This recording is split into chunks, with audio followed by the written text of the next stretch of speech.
Kembali lagi di channel Catatan Cacatan. Adolf Hitler mungkin merupakan orang Jerman yang paling terkenal di dunia sampai saat ini. Ya, memang Jerman memiliki banyak sekali orang-orang yang sangat terkenal seperti Mozart, Beethoven, Einstein, dan lain-lain. Tapi kalian ngerti kan maksud gue di sini? Jika kita membicarakan sejarah Jerman, maka kumis Hitler akan langsung terlintas di benak kita. Namun sayangnya, Hitler tidak terkenal karena sesuatu yang baik. Ia dikenal sebagai salah satu diktator terbesar sepanjang masa. Ia mendirikan Nazi yang begitu menakutkan. Bahkan keluarga Rothschild dan Einstein harus hengkang dari Jerman karena tidak mau menjadi korban Nazi. Nama Hitler sendiri banyak di-request oleh teman-teman di kolom komentar. Jadi gue akan coba merangkum kisah hidup Adolf Hitler. Ya, perjalanan Hitler sangat panjang. Jadi sepertinya topik ini akan terbagi menjadi 2 part. Mungkin akan ada beberapa informasi yang tidak termasuk dalam video ini. Jadi kalau teman-teman punya informasi yang tidak ada dalam video ini, silakan saling berbagi di kolom komentar ya. Yuk simak sampai habis ya.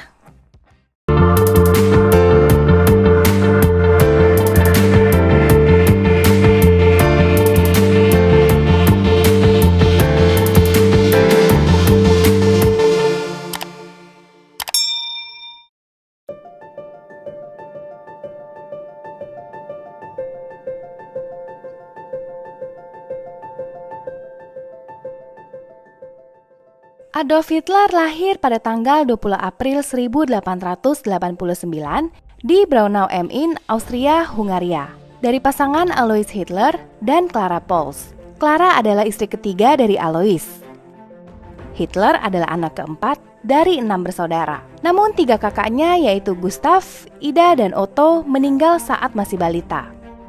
Gustav dan Ida meninggal akibat difteria. Itu adalah penyakit infeksi bakteri yang menyerang tenggorokan dan sistem pernapasan. Sedangkan Otto meninggal di usia 6 hari akibat hidrocephalus atau penumpukan cairan di dalam otak. Sebuah studi DNA yang dilakukan oleh peneliti Belgia mengemukakan bahwa Adolf Hitler mungkin memiliki keturunan Yahudi dan Afrika. Namun hal ini tidak dapat dibuktikan mengingat identitas kakek Hitler dari pihak ayah tidak diketahui dengan jelas. Alois lahir di luar nikah dari rahim Maria Sischel-Gruber. Maria pernah bekerja sebagai pembantu di keluarga Yahudi. Dicurigai ayah kandung Alois adalah Leopold Frankenberger, seorang pria muda dari keluarga tempat ibunya bekerja. Hal ini tidak pernah menemukan titik terang. Hingga akhirnya Maria menikah dengan Johann Georg Hitler yang berkebangsaan Austria. Alois menggunakan nama keluarga ayah tirinya ini, yaitu Hitler, yang kemudian mengalami perubahan pengejaan menjadi Hitler. Saat berusia 3 tahun, Hitler pindah ke Passau, Jerman, dan pada tahun 1894, mereka pindah lagi ke Leonding, Austria, dan menetap di Havel. Ayahnya bertani dan beternak lebah di sana. Hitler bersekolah di kota tetangga, Fischholm. Namun, Adolf Hitler bukanlah murid yang patuh pada peraturan sekolah. Hal ini membuat ia sering dimarahi oleh ayahnya. Ketika ia menemukan buku bergambar tentang perang Prancis-Prusia milik ayahnya, Hitler menjadi tertarik pada perang. Pada tahun 1897, usaha pertanian Alois gagal. Sekali lagi, Alois membawa keluarganya pindah ke Lambach. Saat itu, Hitler berusia 8 tahun. Ia mengikuti les menyanyi dan ikut dalam paduan suara di gereja. Hitler cukup menikmati aktivitas ini. Bahkan, ia sempat mempertimbangkan untuk menjadi pendeta. Sayangnya, Hitler harus meninggalkan aktivitas gerejanya karena ayahnya membawa keluarganya pindah ke Leonding dan menetap permanen di sana. Tahun 1900, Adolf Hitler kehilangan adiknya, Edmund, yang meninggal akibat cacar. Kini Hitler hanya memiliki 1 saudara kandung, yaitu adik perempuannya, Paula. Ini memberikan tekanan yang sangat besar baginya.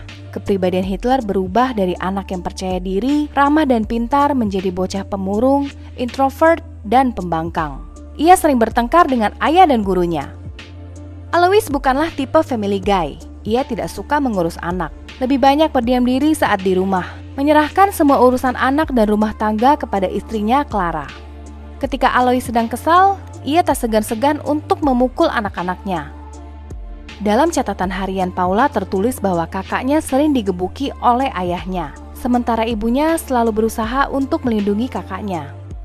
Sepotong tulisan Paula berbunyi, Khawatir kalau sang ayah tidak bisa lagi mengendalikan diri dalam kemarahannya yang tak terbendung, ibu memutuskan untuk mengakhiri penganiayaan tersebut.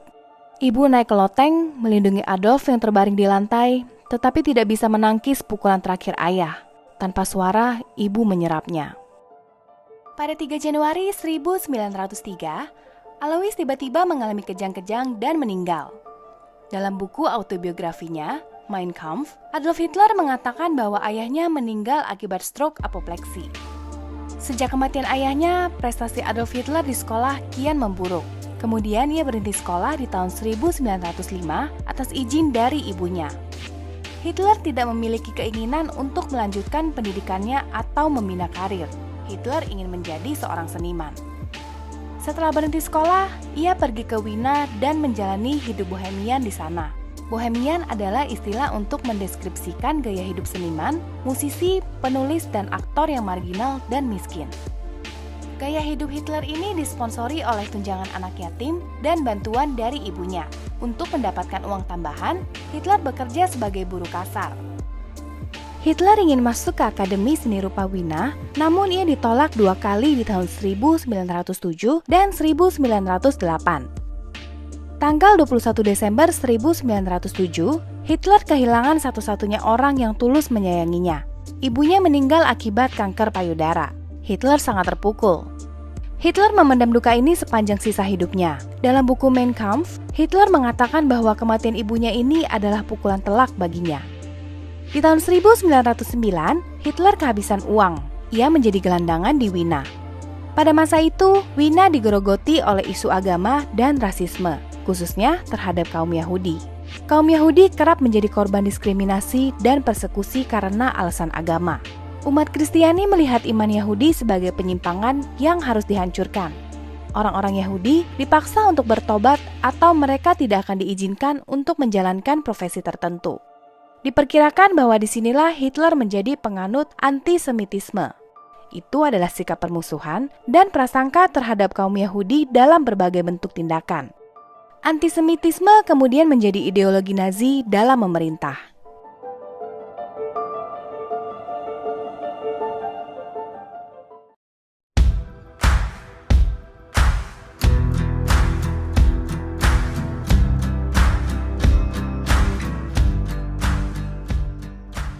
Sejak muda, Adolf Hitler sudah terobsesi dengan nasionalisme Jerman. Ia menunjukkan kesetiaannya terhadap Jerman dengan memakai kata sambutan Heil dan lebih memilih untuk menyanyikan lagu kebangsaan Jerman daripada lagu kebangsaan Kekaisaran Austria. Di tahun 1913, dengan dana warisan terakhir ayahnya, Hitler pindah ke Munich untuk menghindari wajib militer Austria. Di Munich, ia masih menjalani hidup sebagai seniman jalanan sampai Perang Dunia Pertama memberinya tujuan hidup. Ia mendaftar di Angkatan Darat Bayern. Tugas pertamanya adalah sebagai pengirim informasi di front barat. Meskipun bertugas di barisan belakang, namun tak jarang Hitler terlibat langsung dalam beberapa pertempuran. Pada pertempuran Somme, ia mendapatkan luka di paha kiri akibat terkena pecahan granat. Ia harus menghabiskan 2 bulan di rumah sakit. Lalu ia kembali lagi ke resimennya pada 1917. Dan pada 15 Oktober 1918, ia menderita buta sementara akibat serangan gas mustar. Ini adalah senjata kimia yang lazim digunakan selama Perang Dunia Pertama. Hitler terpaksa diinapkan di rumah sakit Pacewock. Pada tanggal 11 November 1918, Hitler mendengar berita bahwa perang telah berakhir, dimenangkan oleh pihak musuh. Hitler tidak percaya Jerman bisa kalah dalam pertempuran ini. Ia menduga pasti ada propaganda licik yang menusuk Jerman dari belakang. Meski jengkel dengan kekalahan Jerman, namun Hitler menyebut Perang Dunia Pertama sebagai pengalaman terhebat seumur hidup. Selama perang berlangsung, aksi Hitler sering dipuji oleh para komandannya, dan atas keberaniannya, ia dipromosi naik pangkat menjadi korporal, serta mendapatkan beberapa medali penghargaan berbentuk salib silver. Berkat saran dari Hugo Gutmann, Hitler menerima salib silver kelas pertama pada tanggal 4 Agustus 1918. Sebuah penghargaan yang jarang didapatkan oleh tentara berpangkat korporal. Perjanjian Versailles di tahun 1919 mengharuskan Jerman untuk mengembalikan sejumlah wilayah yang diduduki. Tidak hanya itu, Jerman juga diberi sanksi ekonomi dan reparasi. Jerman disebut bertanggung jawab atas semua akibat perang. Hal ini tentu saja tidak merdu di telinga Hitler. Setelah perang berakhir, Hitler kembali ke Munich. Tidak memiliki tujuan hidup, ia mencoba untuk bertahan selama mungkin di Angkatan Darat. Dan pada Juli 1919, ia ditunjuk sebagai agen intelijen Komando Mata-Mata milik kelompok Reichswehr untuk menyusup ke Deutsche Arbeiterpartei atau DAP. Di sini ia bertemu dengan Anton Drexler, sang pendiri partai DAP yang juga seorang antisemit, nasionalis, dan anti-Marxis. Ia malah tertarik dengan pemikiran Drexler. Drexler mengundang Hitler untuk bergabung dengan DAP. Hitler menerima tawaran tersebut dan resmi menjadi anggota partai ke-55. Di DAP, Hitler juga bertemu dengan Dietrich Eckart, salah satu pendiri partai dan anggota rahasia Thule Society. Ini adalah kelompok yang mensponsori DAP. Eckart menjadi guru bagi Hitler, tempat dia bertukar pikiran. Ia juga memperkenalkan tokoh-tokoh penting di Munich ke Hitler.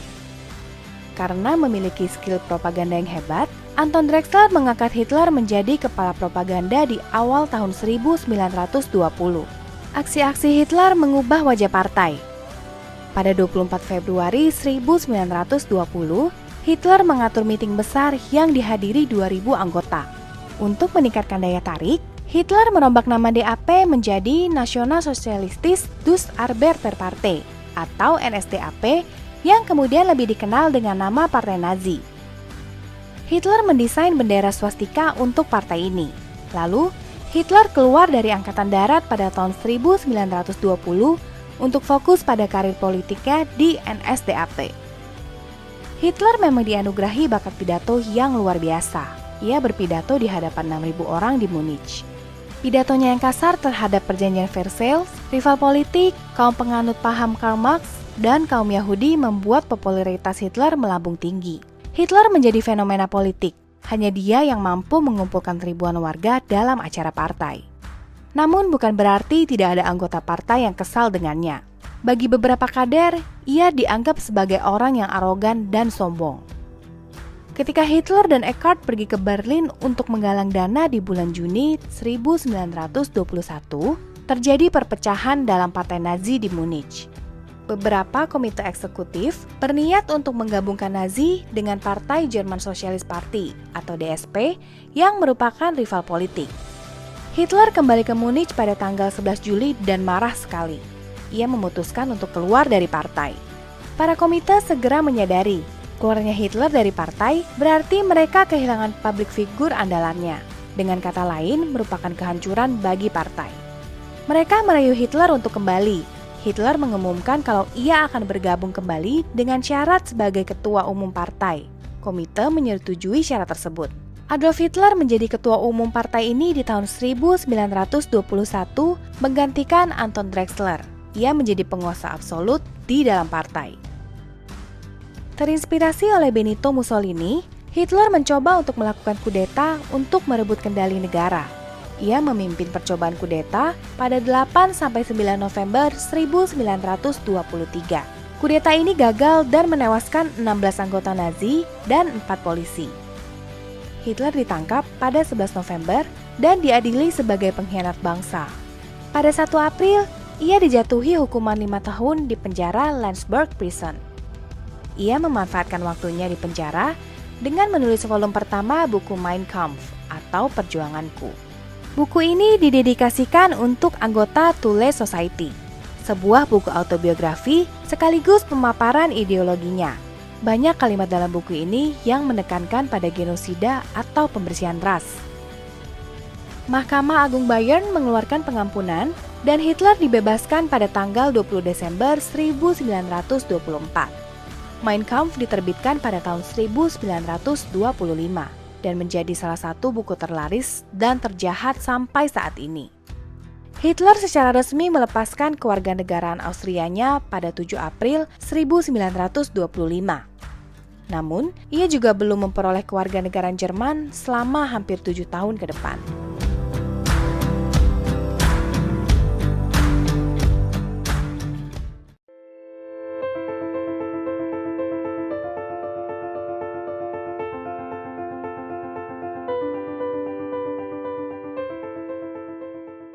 Keruntuhan Wall Street di tahun 1929 berdampak sangat besar bagi perekonomian Jerman. Jutaan orang di PHK dan sejumlah bank besar bangkrut. Depresi ekonomi ini memberi kesempatan bagi Hitler untuk menguasai Jerman.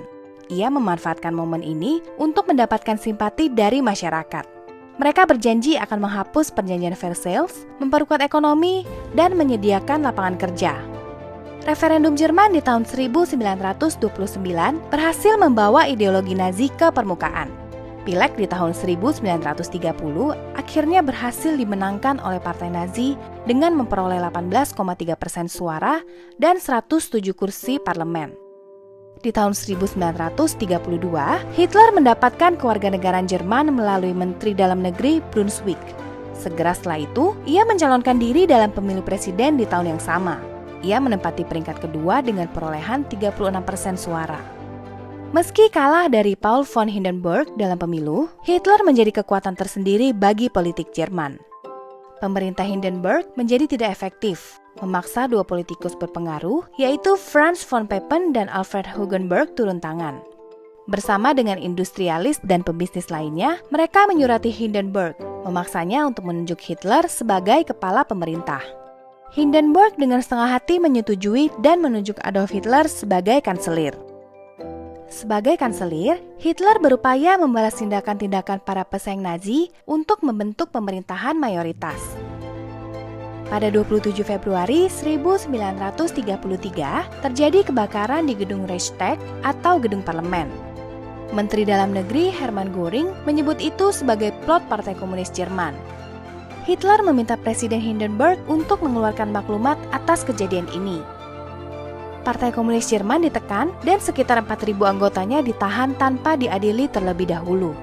Di kemudian hari, para peneliti sejarah Nazi seperti William L. Scherer dan Alan Bullock berpendapat bahwa Nazi sendirilah yang memulai kebakaran tersebut. Pada tanggal 21 Maret 1933, Reichstag baru dibentuk. Demi mendapatkan kendali politik penuh, Hitler meminta RUU pemberian kuasa ke Presiden Hindenburg untuk menjalani pemungutan suara di parlemen yang baru terbentuk ini. RUU ini akan memberikan kekuasaan legislatif kepada Hitler. Namun, ia membutuhkan 2/3 suara parlemen untuk mengesahkan RUU tersebut. Tanpa menyiapkan kesempatan, Nazi memanfaatkan maklumat kebakaran Reichstag untuk mencegah sejumlah kehadiran kader Demokratik Sosial dan melarang kehadiran Partai Komunis.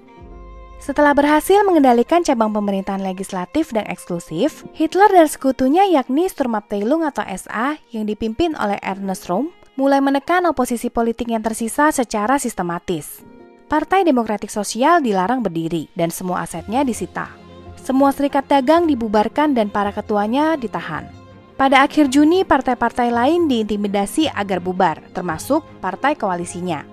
Dan pada tanggal 14 Juli 1933, Partai Nazi menjadi satu-satunya partai politik yang sah di Jerman. Namun, SA semakin menuntut untuk kekuasaan. Ini membuat Hitler gelisah. Lalu pada tanggal 30 Juni 1934, Hitler menahan Ernst Röhm beserta beberapa lawan politiknya. Keberadaan mereka dihapuskan oleh Hitler di malam itu.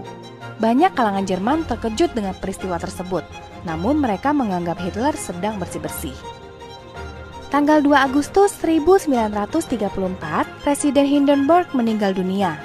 Sehari sebelumnya, kabinet telah mengesahkan hukum jabatan negara tertinggi Reich yang menyatakan bahwa setelah Hindenburg meninggal dunia, maka jabatan presiden akan dihapus dan kekuasaannya dialihkan ke kanselir. Kini Hitler menjadi kepala negara sekaligus kepala pemerintahan dan secara formal diberi panggilan The Führer. Dengan hukum ini pula, Hitler menghapus alternatif hukum yang berpotensi bisa menurunkannya dari kekuasaan. Sumpah setia tentara Jerman kepada negara diganti menjadi sumpah setia kepada Hitler. Hitler menepati janji kampanyenya di masa lampau. Di bawah pemerintahannya, ekonomi Jerman mulai bertumbuh pesat, pengangguran turun drastis, dan perjanjian Versailles tidak dipatuhi lagi.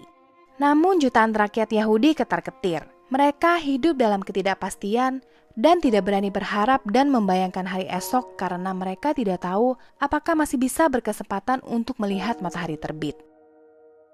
Adolf Hitler yang dulunya hanya seorang seniman jalanan yang tak punya arah tujuan, kini berhasil menggenggam negara Jerman. berkecimpung dalam dunia politik, mengubah Hitler menjadi seorang yang sangat ambisius. Sampai di sini ia sudah menguasai Jerman. Kini ia mulai menatap dunia luar dengan penuh nafsu. Oke, sampai di sini dulu ya Adolf Hitler part pertama. Sampai jumpa lagi di part kedua yang akan diupload setelah The Series of the Global Elites final episode. Dalam kesempatan ini, Mimin mau minta maaf juga karena agak lama dalam update video. Mimin dapat banyak komplainan dari teman-teman karena update-nya lama, hehehe. Di sini Mimin mau minta pengertiannya karena aktivitas kantor yang udah normal kembali dan kehadiran putri pertama kami memaksa Mimin untuk membagi waktu antara keluarga, kerjaan, dan YouTube. Yang pasti, Mimin akan terus berusaha sekuat tenaga untuk memberikan konten yang berkualitas bagi teman-teman semua. Oke, jumpa lagi ya di video berikutnya. See ya!